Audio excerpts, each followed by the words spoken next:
Is buying organic produce worth the money? Stick around and you'll find out if the veggies that you buy are really healthy or not. Welcome to the Fabulous Health Show. I'm your host, Terry Chrisman, and I'm a whole foods, plant-based nutritionist. And this show is all about helping you obtain optimal health so that you can live a long, happy life and age with grace and vitality. Today it's episode 25, and the topic is, are organic veggies worth the extra cost? I go live every day at 10 a.m. US Central Time on Facebook, on my public Facebook page, and also on YouTube at Fabulous Health. I load the audio version of the podcast directly to all your favorite platforms straight after the show, and you can sign up to that via my website, fabuloushealth.net. Thank you so much for all the people who've already downloaded episodes and subscribed.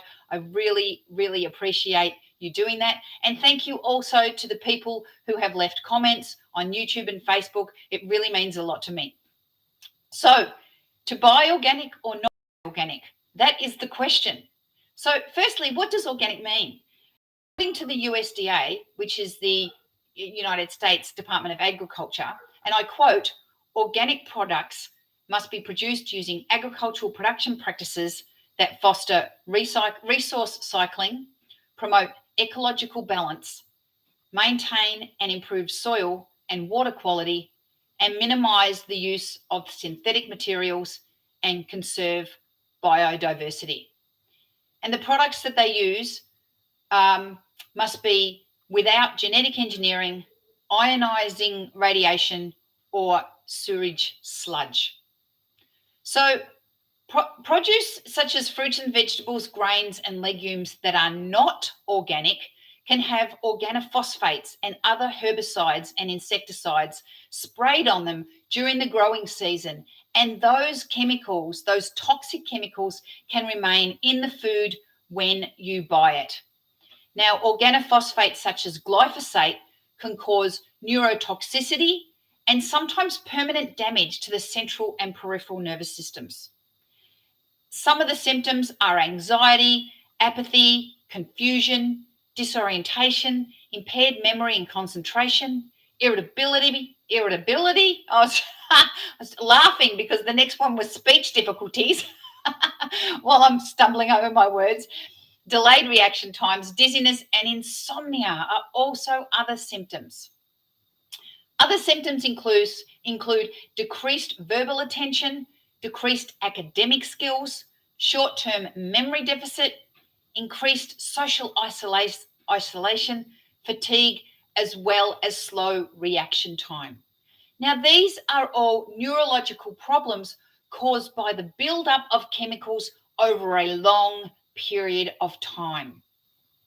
Now, the International Agency for Research on Cancer has classified glyphosate as a probable carcinogen, but the EPA, which is the Environmental Protection Authority, still claims that it's safe.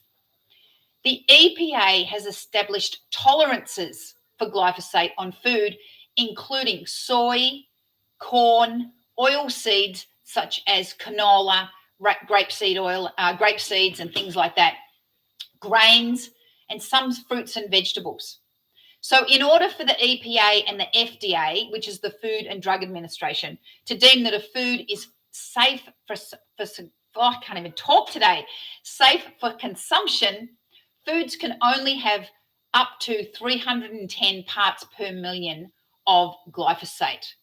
But some non-government organisations, consumer organisations, believe that 310 parts per million of glyphosate is at least 2 times too high. And the European community actually thinks that it's 6 times too high for human consumption. Now, between 1990 and 2014, the amount of glyphosate sprayed onto foods such as corn, oats, wheats, and sugar beet multiplied by 3,500%. That's 35 times more pesticides. And most of that was used in the last 10 years up to 2014. So from 2004 to 2014. And I don't have any data from 2014 to 2021 in my research that I did. And so it's got to be more now. So I went to a consumer environmental website called the EWG. It stands for the Environmental Working Group. You can find it at ewg.org. And they're a non-government organisation who look at chemicals in our environment and in our food so that we can make better choices. And they do a lot of research for you, and then you can see what they've found. And they've been reporting on the effects of glyphosate and organophosphate toxicity in our food since 2015. Products such as Cheerios and Quaker Oats have unacceptable levels of this toxin in them. So what they do is every single year, and I should have got this earlier, so I'll just take it off my wall. Every single year, they release a list called the Dirty Dozen and the Clean 15. And I'll just hold it up for you. There it is. This is last year's list for 2020, because my printer wasn't working for 2021.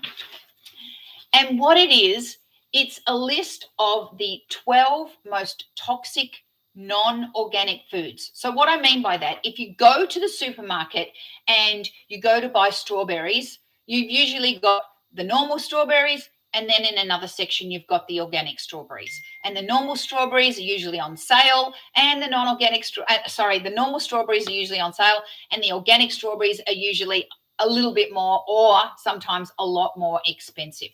So we're talking about non-organic produce, just regular fruits and veggies that you get in your supermarket could have toxic levels of these organophosphates in them. So I'm going to read out the list of the Dirty Dozen, and they are strawberries, spinach, kale, nectarines, apples, grapes, peaches, cherries, pears, tomato, celery, and potatoes.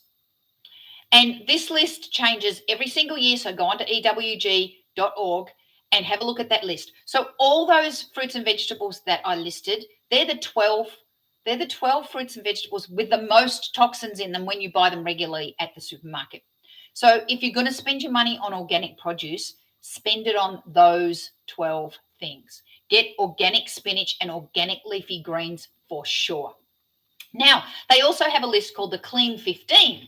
And the Clean 15 is 15 fruits and veggies that, even if they're not organic, if they're just regularly selling them, they're called conventional produce at the supermarket, you don't have to spend your money on the organic ones because they don't hold the chemicals. Some of them may have been sprayed a little less, but others, just because of their chemical structure and the way that they're grown and the way that the actual fruit or vegetable releases the toxins, you don't need to buy these organic. And they are avocados, sweet corn, pineapple, onions, papaya, sweet peas, eggplant, asparagus, cauliflower, cantaloupe, broccoli, mushrooms, cabbage, honeydew melon, and kiwi fruits.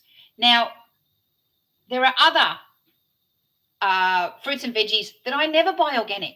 And those are the ones with the hard skins. And some of them are on the Clean 15 as well. So things like avocados and bananas and watermelon and pineapple and oranges. I don't bother buying the organic produce for those because I'm going to peel them anyway, and I'm not going to use the skins. There is a little caveat for that. If you are a baker and you use the zest of oranges or lemons or limes in your cooking, you must buy the organic. You must, because if you're just scraping off the outside of the skin of those fruits, then you're just scraping off all the pesticides and putting them into your baking. So you just don't want to do that. So number one, the first thing to do is wash everything that you buy, even your organic stuff. And you wash your organic stuff because it's usually got dirt on it, or it might have a spider or a little grub or something in there. But you also wash all the non-organic stuff because some of the pesticides can be removed by washing. Now, I use a veggie wash that you can find on my website, fabuloushealth.net. It's called Fruit and Veggie Wash from Young Living. And of course, in my rush this morning, I didn't get any from my cupboard to show you what it looks like. But that's all right. You can look it up. Just go to fabuloushealth.net, go onto my shop and have a look at my favorite things, and you'll find it there. I really like that because it uses essential oils and natural products, non-chemical products, to dissolve those organophosphates. And then you can eat your strawberries or whatever. Strawberries, however, for me, I just won't even buy the non-organic ones. I grow strawberries myself, but I don't get enough strawberries for my family, so I buy the organic strawberries. The other thing that you can do is you can grow some food. So things like greens, like kale, collards, spinach, not so much. Spinach is pretty hard to grow. It's very temperamental. Kale and collards and silver beet or Swiss chard, they are so easy to grow. I grow mine in a hydroponic tower on my balcony. You can have a look at those on my website as well, fabuloushealth.net, and just click on the shop button. Or I think I might even have a tower garden button, whatever, you can find it there.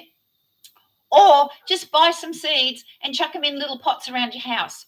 I grew kale last year for 9 months. It's very hardy and it grows like a weed, and you get so much value out of your organic produce. Let the bugs have a few leaves. Don't worry about it. Just eat the leaves that are not, eaten by bugs. And if you do get some bugs, then go online and check out the organic gardening websites, and they'll tell you. You can just get some soapy water with some cinnamon in it and spray it on the leaves, and it gets rid of the bugs. The bugs hate that kind of stuff. So you can grow your own organic food even if you don't have any space. So the other thing is, remember about your canned food and your frozen food. It's exactly the same as the fresh food as far as the chemicals. So if you're buying canned tomatoes or beans or things like that, make sure you get the organic ones. And for the health of your body, get the ones without the salt. I went to Kroger in the US the other day, and they had salt-free, BPA-free, organic chopped tomatoes and beans and tomato sauce for $1 a can. I mean, you just can't beat that. And the same with the frozen veggies. A lot of the times, supermarkets put frozen veggies on sale, 2 for 1. Go in there, and just every time you go to the supermarket, go down the frozen food aisle, go down the canned aisle, and see what's on sale and stock up on the stuff that you want, so that you've always got it on hand and you're never short of the veggies and the fruits that you need to keep yourself healthy. Anyway, I hope this episode of the Fabulous Health Show was interesting and helpful to you. Please leave your comments. I love to read your comments. Thank you so much. I get so excited when I get the little ding, somebody's commented on my show today. So please do that. And please subscribe to your favorite podcast. I'd love to have you join me every single day, 10 a.m. US Central Time.